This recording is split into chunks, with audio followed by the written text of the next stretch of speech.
Welcome to another episode of Minot Matters here at the Dakota and brought to you by Shock Safe and Lock. I'm Jonathan Starr. Today I am joined by one of the city councilmen, Paul Pitner. Thank you for joining us today, Paul. Absolutely. Thanks for the invite, Jonathan. Absolutely. So first off, before we get going, and we're going to talk a little bit about the budget talks that are going on. But first off, let's talk about who you are. You're elected to city council in 2018, then reelected again in 2022. So first off, how has that gone? How has it been being part of city council? Have everybody looking at you and talking about you, both good and bad? Yeah, I've got a few more gray hairs when I started than sure. when I started for sure. I made the decision to run for city council back in, like I say, elected in 2018. I made it at the end of 2017, made the decision to kind of throw my hat in the ring, started collecting signatures. Was lucky enough and fortunate enough that connected with enough citizens to get elected. First 4 years went well enough. Had some questions back and forth, but I felt like there was some unfinished business. Right.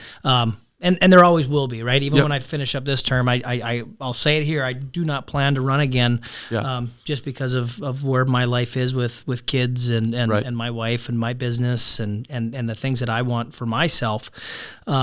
But there's always going to be some unfinished business. But it's gone well. I've never been someone. I've got pretty thick skin. You know, I grew up in a big family. Grew up hardworking family. They taught me a lot of life lessons with the family that I grew up with, and never take things too seriously. Never kind of water off a duck's back. You always try to listen and listen to constructive criticism, and conflict is good. I've said it during council meetings.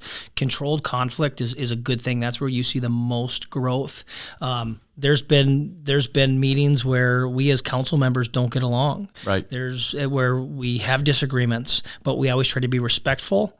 And at the end of the day, you shake each other's hands, and that's the toughest part about this job is when you don't get your way, right? And by your way, what I mean by that, let me kind of expound on that. That's when you feel you know what's best for the community, or you feel like what your decision or your motion or your vote is the right vote, and it doesn't pass. You swallow your pride and you move on, and you go with the direction of council. And that's the hardest part about this job, when you have to take some of those lumps. But at the end of the day, I'm one vote, you know, and what I think isn't always right, and vice versa. So again, you kind of pick your battles here and there, but it's been a good process, and I'm a huge believer in civic duty, and this isn't the first thing that I've ever been involved in. Right. So again, I think it's been a good experience. I think what's interesting that sometimes gets lost is your city council position. That's a part-time position. It takes full-time hours, but it's a part-time position. Like you mentioned, you have a business that you're running. You're in real estate and things like that as well. There's a lot you have going on, and so the amount of sacrifice that it takes to spend just dedicating more hours than what you really probably get paid for, and this is remarkable and something that shouldn't be unnoticed by citizens. Yeah, you nail on the head, right? We do get compensated a little bit. It ends up being about $1,100 or something like that a month, which is nothing to scoff at, right? That's great. But at the end of the day, I guarantee you, I lose more money than that $1,100 on the time it takes me away from my businesses, and even my family. I'd pay $1,100 just to spend more time with my kids half the time, with my wife. She might not like that, but again, it's a sacrifice, and everybody does it across everything, every profession. So again, I appreciate you bringing up that point. Very good. So let's, 2018 you're elected, but let's roll it back even a few more years than that. 10th grade, 11th grade of high school. Who was Paul? Oh man. I was a high school wrestler, 10th, 11th grade. I wasn't a popular kid, but I got along with everybody, man. Yeah. But the way that I explain this, and this will roll into even my family, we weren't so much a family. I was one of 10 kids, right? Okay. So we weren't so much a family. My dad farmed, worked on the railroad. They owned a car wash over on 4th Avenue, rental properties, but they hustled, man. They were hard workers. And when we came home from work, it wasn't so much get your homework done. It was get something to eat, and then dad needs help. Or, you headed down to the farm. We farmed down in Harvey where my mom was from. So, I mean, it was all hands on deck. It's just the way it was. And we never questioned it, but like I say, we were makes a good upbringing. Yeah. Oh, absolutely. I mean, again, it made me who I am. At like I say, at 10th, 11th grade. Geez, that's about the time I met my wife in high school. Our high school sweethearts. That's awesome. We broke Did you up. go to Bishop Ryan or no? Well, my wife went to Bishop Ryan. Okay. I was the enemy. I went to Minot High. There you go. And she was a stat for wrestling. She came from a wrestling family. All of her brothers did. All of her uncles, her dad, they're world-class wrestlers. Yeah. And like I say, my brothers, a couple of my brothers wrestled. So I got involved with that. That's how I met my wife. Went off to college. I went to NDSU. She went to Moorhead. Very good. And opportunity kind of around the time I graduated from college, we both graduated from college, was the time of the oil boom. We had moved to the cities after college, but with the boom going on and the housing boom, we decided to move back and kind of put down roots. We did not plan on being here. Okay. We were saying, hey, let's go back 5-10 years. We'll see what happens. 10 years later, here we are, and with no plans of leaving. We've got a great little. You'd be amazed at how many people come on this podcast and say they moved away and then something got them to come back. And in this case, it's the economy, but a lot of times it's the lure of Minot, and that's what obviously got you to stay, is that just the comfortability that you can find in Minot. 100%. To raise a family. My wife, she didn't move back willingly. I'll say that. And yeah. if she watches it, I might get in trouble for saying some of the stuff. But she liked the amenities. She's a runner, the running paths and all that stuff. And that was, I took that as somewhat of a challenge, right? When my wife, because and again, Minot had great things. She's from here, loves the community. Her family's here, my family's here. But she liked the things that Fargo had, that Minneapolis had to offer: the running paths, the bars, the restaurants, the shopping, all of those things that Minot seemed to be lacking in, right? When we were kids, right? The only place to go eat, when you went to eat, you went and ate at Applebee's. That was the only restaurant in town. Right. So for so long. And I took it as almost a personal challenge, and that's part of the reason I got involved, is that I see the potential in Minot. Mm-hmm. I see that we are a standalone community that can challenge any other community in the state for being the best, right? Absolutely. And that's all an opinion. Right. But I believe we have all of the ingredients to be, I agree, one of the best communities in the country, know? So again, I took it as a challenge. That's one of the reasons I kind of even got involved with city council, was I want to see Minot reach its full potential. Absolutely. Which we'll see how it goes. Yeah. I think it's well on its way. You just look at some of the restaurants that we've been able to pull in. You look at just how strong the base has become and how supportive it seems like nationally they are of that being here. Seems like Minot is a very good place. So you got elected in 2018, and now more recently you are elected as city council president. I'm sure this is something that comes from the peers. Walk us through that a little bit. So when I got reelected, spent every time there's an election, we reorganize as council. So president, vice president of council, and basically my role is I'll serve as I will take charge of the meetings if the mayor's gone, but then also I have what probably is going to be part of our conversation here in the future, is I have a role in the budget process, and I deliver a president's letter and what I feel, whether to accept the budget, what tweaks should be made. So it is a powerful position to be in. It is a powerful and a big responsibility to have. Right. And I don't take that lightly. So again, to have some influence into the budget, because it is, it's not a meeting that we just show up to. There's not just 2 readings of the budget and we rubber stamp it and go. That's something that I'm very, very, very much against. We need to be in the weeds with department heads, with staff, the ins and the outs of the organization. So it's a 158-page document, the budget is. Obviously, there's a lot of money that's being allocated in it, as it should be. We're a good-sized city. That's a good thing. You mentioned it in one of the city council meetings, but you didn't just sit down one night and put this together. There was a lot of work that went into the process of just creating the budget. And I think it would be really good to educate viewers on what that process is. How long does this process go when you guys are putting together a budget? Obviously, there's some stuff that year over year you just know. Yep. But there's increases that are coming, different things like that happen. That's natural, part of inflation. We all do that. We all want to raise on the job that we're working at. It's natural that there's more money being spent. What's kind of the process that it takes to put that budget together?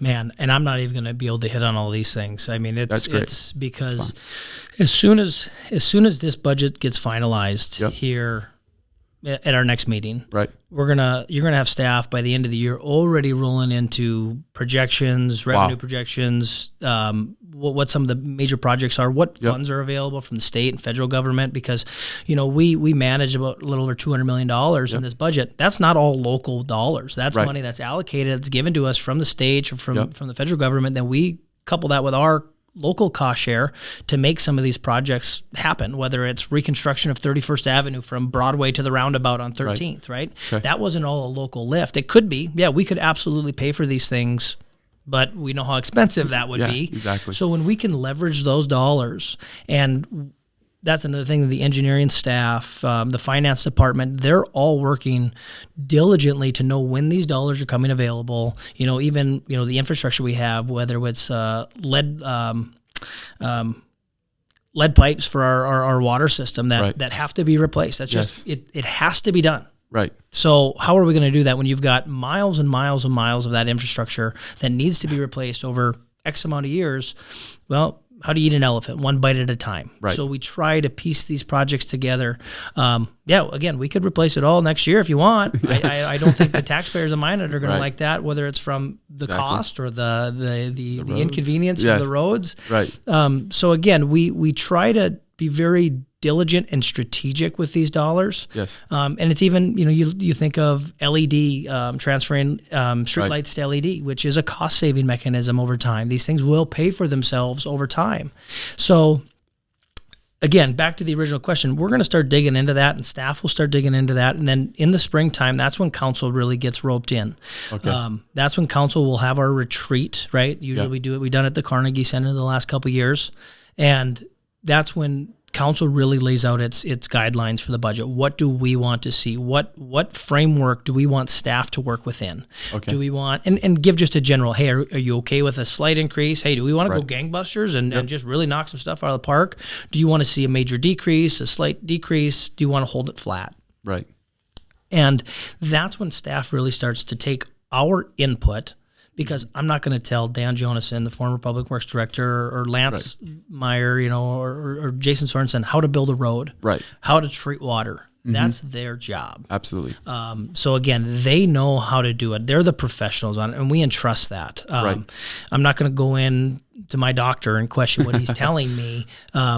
When he gives me a diagnosis, your second opinion is great. We can do that, but we have professionals and we pay them for a reason. Right. So when they start to construct their budget, and then we go on budget tours, and that takes place, May, June, some time frame in there. We really get into the workings of what they're asking for in their budget, what they've already cut from their budget, what they think they need, whether that's manpower, whether that's equipment, and to see what they're working with. The snowblower that was working up at the airport here a couple of years ago, I think was from the 70s. Wow.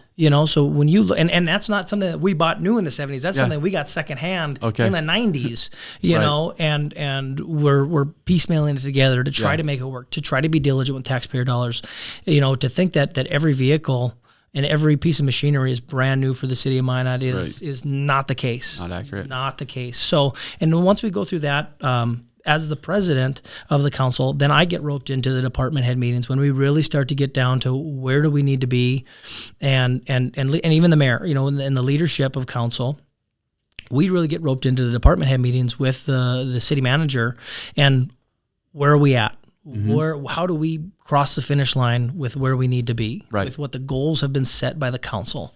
So again, it's a long process, and let me be clear too. The budget tours, the budget workshops, those are open meetings. Those are posted. Those are open to the public. That's a question I had. Every taxpayer has the right to come and be at those meetings.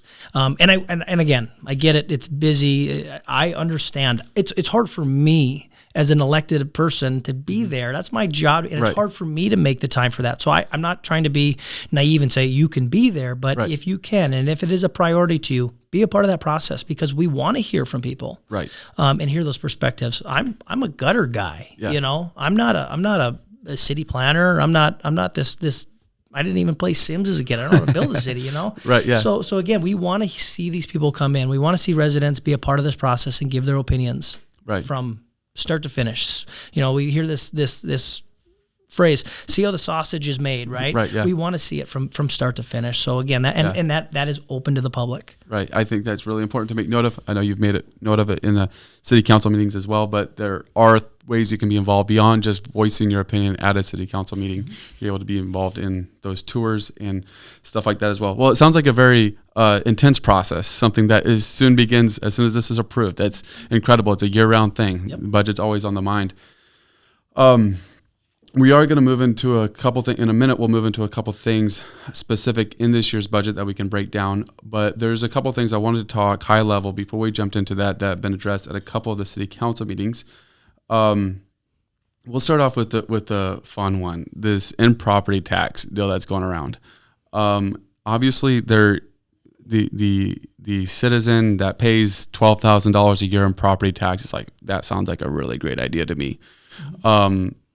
Maybe they don't have an understanding of what that $12,000 actually does. Maybe, whatever it might be. And so it sounds very interesting. Now you come from the different side where you may pay something similar in property tax, but you're also like, hey, wait a minute though. I know where those dollars go. I know what that affects. So I would love to hear your opinion on the in-property tax measure. Something that comes up often with it is the local control aspect of it. And losing that. I don't need to know if you're for or against that measure specifically, just more the concept in general. Are you for ending the local property taxes, how that affects local government? Yeah, no. So I'm all about letting the people choose. Okay, yeah, right? Absolutely. Get it on the ballot. Let the voters talk. And that's why I think, I'm fine with it getting on the ballot and people. And so right now it's collecting signatures. It's not an initiated measure at this point. So once it becomes an initiated measure, I have to be very careful because as an elected official, even with the school bond issue, when that was circulating, when that was on the ballot, right? Mm-hmm. We cannot tip the scales as elected officials and say vote for this or do not vote for that. Makes sense. So again, we have to be careful with that. At this point, I understand. Like I say, I understand where those revenue streams are, right? And we talk about even with replacing it with oil reserves and legacy fund dollars. My fear is that when does that money run out? I want my kids to stay here. I want my kids to make mine at home, whether they leave or not. I want them to have the same vision that I had, that it's okay to come back. There is a place to call home here. Absolutely. And again, when we see the shift of oil and gas to renewable energies, what does the future hold? No one knows. No, they don't. And so again, that's some of my fear with that. When it comes down to local control, we a couple years ago, when I first got elected, 2018, you have kind of those aha moments when you get in there and we start talking about what the cost of government really is. Right. Well, when the boom was happening and sales tax was sky high, we could pay for things with sales tax. Right. Well, that's not a for sure thing. And when we went from, getting $15 million a year, whatever it was per penny, to $8 million, $9 million, well, that's got to come from somewhere. We were lying to ourselves as elected officials and citizens what the cost of government really was. Mm-hmm. Well, when the bottom fell out, we had to replace that. We had to replace it with a consistent revenue stream. And again, we can sit there and say the state will replace that. If it's $28 million, they'll give you $28 million a year, which is great. But when we're faced with challenges as a community, how do we address those? Flood control, NAWS, those are projects that we're funding a good portion of locally. Yes, we have a huge lift from the state and some from the federal government, which is great, and those help those projects go. But when we delay those projects, or we can't ensure that those projects will cross the finish line in a timely manner, you talk about, increases in flood insurance policies, and then if you talk about shifting some of that into fees or sales tax, right? We'll talk about that a little bit too, but you shift that from sales tax. Well, when you are a lower income family, you actually spend more money on consumables than you do on services. Services are not subject to property or a sales tax, excuse me. Goods and services are. So some people can say it actually is more detrimental to lower income households to have an increase in sales tax versus having property tax, which in my opinion is more equitable. Because then you can invest in and ensure that you have good police, good fire, good roads, right? One of the things that we talked about at the last council meeting was there was a citizen who came and said, Where's the Hub City funding dollars from the state? Where is this money? We're not accounted for in the budget. Well, I know for a fact that individual's been told several times by our finance director where to find it in the budget, and I have it. I mean, it's audited by the state. We have to keep a report. All of those dollars are accounted for, and the majority of what it goes towards next year is road improvements. Okay. And because that's the number one in our citizen survey. The number one priority is roads and infrastructure, what they want to see invested in. I personally think, again, the roads can always be better. They can always be better, but that's where we as citizens and elected officials say, what standard do we want to maintain? Do we want, a 90%? Do we want it 80%? Are we okay with a 70%? And that's up to citizens, right? That's up to the council. That's where we take those citizen surveys and we apply those to what we want the budget to look like and where we want dollars to go. Because in reality, in order to maintain what we have and actually close the gap in the backlog of road projects, we're still about $4 million short. Wow. But we are attacking that slowly. We put some more money towards it last year, and we've maintained that in this year's budget. But again, with some of those Hub City funding dollars, we're able to close those gaps. But then we can also maintain, with property tax, good school systems, which increase property values. It not only is a benefit for your students, but that's jobs. It creates an employer. You have a state university that churns out teachers like nobody's business, speech pathologists that can actually have a job to stay here, and we can maintain the people that are coming and becoming trained professionals in our community.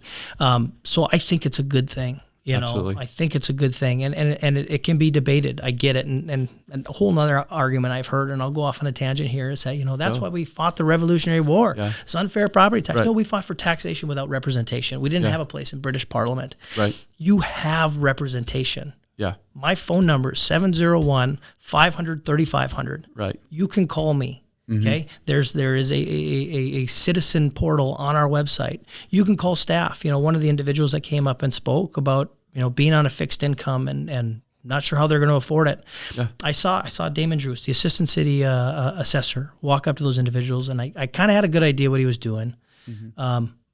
But afterwards, I talked to Damon. I said, Damon, can I ask you what you handed them? He said, I handed them a homesteader credit application. Gotcha. A lot of people don't know about these resources. Gotcha. He says, I'm going to make a bigger sign for it outside of our office. Yeah. He says, we might have our PIO push that information out, that if your income's under $70,000 and if you meet these requirements to apply for these programs, there are programs in place, whether it be through the government, the local or state or federal government, that can help alleviate some of these issues. And I can't imagine what it's like to stress about being priced out of my home. I don't want that on anybody. But again, staff is there to be a resource, not only to us, but to citizens. You call them up, they'll answer your questions. They will get back to you. They are great. We have great staff. Really do. So again, they're a resource not only for us, but again for citizens. If you have questions or concerns, call them up. They have no problem reaching out. I've gone to people's houses with staff to answer questions, whether it be about from the engineering department or whether it be from, sanitation, and they're great. Right. They are great, world class. So take advantage of that for sure. And that act that you can use to get reduced taxes if you qualify. Yep.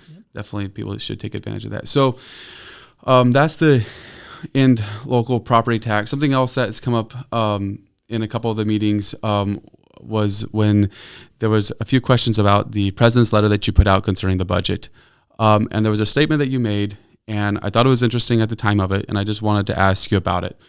You've said you felt like the budget was not socialistic, but you felt that it was progressive. Yep. And if you go and you look at those terms, at least the modern day version of those terms with everything that's been going on, they would be closely related.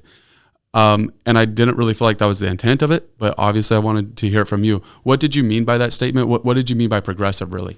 But what I mean by progressive is we can absolutely, John, if you want to go back to 1997, 2000, when there's really nothing going on, and we've got an Applebee's, and we're happy to have an Applebee's, heck yeah, let's do it. We can go back to that when property taxes are low and we're not recruiting businesses, we're not supporting entrepreneurs, and we're not supporting our local businesses and citizens, and we have one high school that's got portables around. We're even working in real estate. I've given tours to prospective doctors, oil execs. And hey, I want to buy a house in this neighborhood. Can I drive by the schools? And you can only see two sides of Jim Hill because it's surrounded by portables, right? Because of the overcrowding. We can go back to that. Yeah. Or we can be progressive in the sense of we can look towards the future. Forward thinking. And how do we make our community not better just today, but tomorrow, but for our kids and the next generation? I don't want my kids to look at me and say, Dad, what the heck were you thinking? Right. You know, when I make some of these decisions, I always have that little tidbit and that little fear in the back of my mind that I'm doing a disservice to my kids and the next generation by holding back. And don't get me wrong, I by no means do I want to go out and spend money and go gangbusters like that, but I want to be strategic and I want to be smart and intentional with those dollars.